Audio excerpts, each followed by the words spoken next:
The king who vanished into thin air. The disappearance that shook an empire one moment. He was the most powerful man in Europe.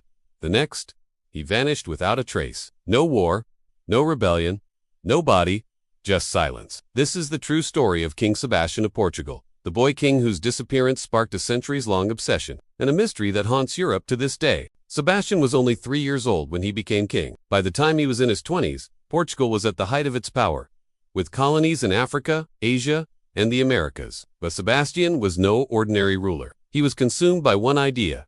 But the Moroccan king, Almansor, had an army far larger and far more prepared. In 1578, against all advice, Sebastian launched a reckless invasion into Morocco. He dreamed of glory, of Christian victory over Muslim forces. The two forces clashed at the Battle of Quibir. It was a slaughter. Over 8,000 Portuguese men died, including nobles, commanders, and supposedly, the king himself. But here's where the legend begins. Sebastian's body was never found. Others believed he'd gone into hiding, waiting for the right moment to return and save Portugal. They called it Sebastianism, the belief that one day, the young king would return from the mist and restore the lost greatness of his people.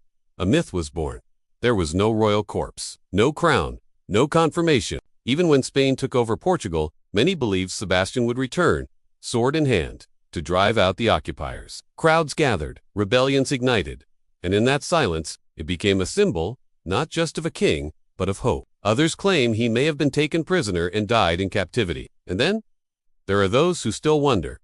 Of resistance, of a golden age that felt stolen. Some said he had escaped the battlefield, wounded but alive, and people believed it. For over 200 years, imposters appeared, claiming to be the lost king. Sometimes, it's written in absence in the spaces between what we know and what we want to believe. The myth was so powerful, it became dangerous. The Inquisition banned Sebastianist writings, followers were imprisoned, even executed. But the belief never died. Even today, in some parts of Portugal and Brazil, the phrase King Sebastian will return still lingers like a whispered prophecy. But was he ever alive after that battle? Some historians argue his body was recovered, just never properly identified. What if he truly escaped? What if he walked away from empire and into legend? A king who chose to disappear, or a ghost the people refused to let go. Sebastian's story reminds us that history isn't always written in ink. How many more rulers, warriors, or prophets vanished into time? Not because they were lost, but because their stories were too powerful to let die. Subscribe now and uncover the forgotten mysteries that history left behind.